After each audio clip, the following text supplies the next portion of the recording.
Hi guys, welcome back to my tool review, wood turning tool review, sorry. It's proving to be quite an extensive review, as you've probably noticed. But then again, wood turning tools is quite an extensive subject. Over the years I've collected quite a number now. I think I'm heading on for over 100 tools. Probably well over that. Some of them I use practically every time I'm at the lathe, and others in the 9 or 10 years I've been turning I've probably used once or twice. Speaking of which, here's one. It's a Crown ring tool. I was going to get the Robert Sorby one, but at the time I was just starting turning, so I saved a bit of money and went with the Crown one. And do you know what? Normally I'm not a big lover of Crown, and to be honest I'm not a big lover of this tool either, but it was a damn sight cheaper than the Robert Sorby equivalent of it, so it actually ended up saving me money, because I don't like these particular tools at all. And the Robert Sorby was significantly more expensive, so I did actually save a little bit of money that time. I've used it maybe twice, maybe 3 times tops since I got it. I got it about 6 months into my turning career, you might say, and I've used it 3 times, possibly 4 times. You could certainly count on one hand the amount of times I've used it. I just can't crack on with them. They're awkward to sharpen, they can be extremely grabby, they're just not a pleasant tool to use unless you're good with them, and to get good with them you've got to use them a lot, so it's a catch-22 situation. You know, if you're not good with them you don't like them, but to get good with them you've got to keep working with them, but you don't like them, so I don't use them. There's other tools that do the same job, so I don't use it. Right, moving on. Here's an unusual parting tool. It's called a fluted parting tool. Along the top edge there is a flute down the entire length of it, and then as you can see it comes up at a steep handle here, so you're left with 2 extremely sharp and pointed spurs here. Now I don't use this tool very much, again made by Crown, I'm not their biggest lover.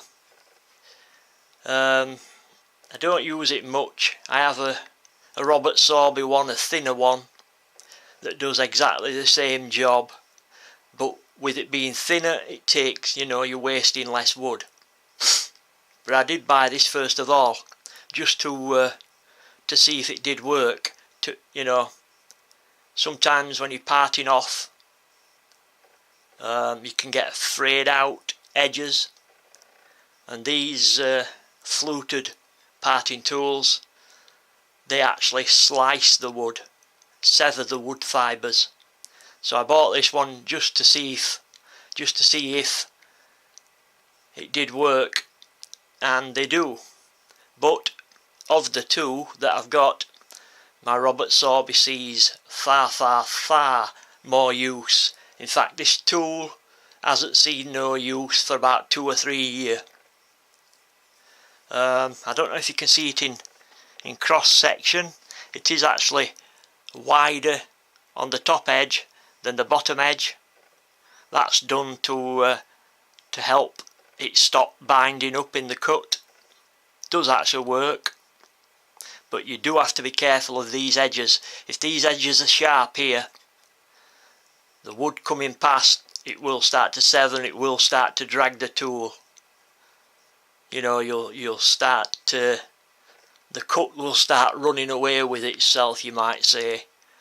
a little bit like a diesel engine when it starts running away. You know, when they start pulling oil up from the sump and using that as fuel. Well, this thing, once the cut starts, it can quickly run away. Friction grabs hold, you know, grabs hold, and in goes that cut. So you start off like that, friction grabs it and in, and it's not a pleasant thing when that does happen. And that's one of the reasons why I tend not to use it. Right, moving on. I tell you what, we'll move on to scrapers next. In fact, no, we'll move. Yeah, there's a couple of little hollowing tools I want to show you first. This tiny little thing, it's made by Robert Sorby. Surprise, surprise. I'm a great lover of Sorby. I bought it about 4 years ago, and I've, up to last year, I think I'd never used it. And then last year I made a couple of Christmas baubles to decorate the house,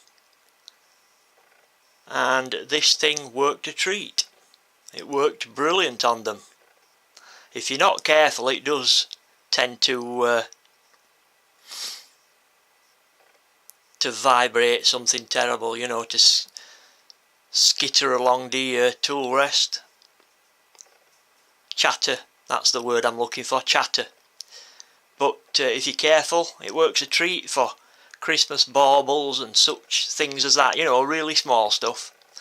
So if you'd have asked me 12 months, well, just over, let's say 18 months ago, whether I thought this tool was a good buy, I would have told you, no, it isn't. But now, yes, I'm glad I did buy it. It does serve a purpose now. Next one. Just excuse me for butting in front of the camera. The next one, again, guess who it's made by. Another one, a little bit larger, as you can see, both of them, for slightly larger projects. Again, it does work, but the trouble is the metal's not really thick enough and strong enough. Unfortunately, it does tend to chatter, which is not good. Bearing in mind these are scrapers, they're not cutters, so chatter's not a good thing. It does serve a purpose, but there is better tools on the market for doing similar sized projects. I'll get to those later on, probably in the next video. Now here is a similar tool. It's a similar size, as you can see, but the steel is a lot thicker. You know, it's at least 50% thicker, and you get a lot less chatter, but yet you can almost get into a smaller place, into a small workspace. So this is a Henry Taylor Dynamic, made in Sheffield, South Yorkshire, UK. I actually live about 11 or 12 miles away from where both of these tools are made. Henry Taylor and Robert Sorby are within spitting distance of each other, and I actually live about 11, maybe 12 miles away from where they're made. So I'm a lover of these tools, not only because they work properly, but because they're made in Sheffield still, in the old-fashioned ways. You know, it's quality tool steel. Sheffield they've been making steel in Sheffield for nigh on 1,000 years, and they certainly do know what they're doing by now. Unfortunately, since the 1950s, a lot of the large manufacturing steel making has disappeared from Sheffield, but there are quite a few of the older manufacturers that have a niche market, such as turning tools, carving tools and such. They still exist, which is good to see. There's also new industrial units popping up, and they rent those out, and other smaller firms can then have a chance at making things. So yeah, I'm really a big fan of Henry Taylor and Robert Sorby, and as you can see, these two tools will fit in a similar size project or through a similar sized opening, but yet one is substantially stronger and therefore produces a lot less chatter. So of the two, it's the Henry Taylor that gets by far the most use. It's a lovely little tool. You'd be surprised just how often I reach for this tool. Not just for turning oliforms either. It comes in handy for all sorts of things. Doing undercuts. You know, if you're doing an undercut rim on a bowl, use this tool. Works a treat. Right. I think we'll call this video it for now. And next video, I think we'll talk about some scrapers, if that's okay with you. I hope you'll join me for that. Catch you later, guys. Thanks for joining me. Bye bye.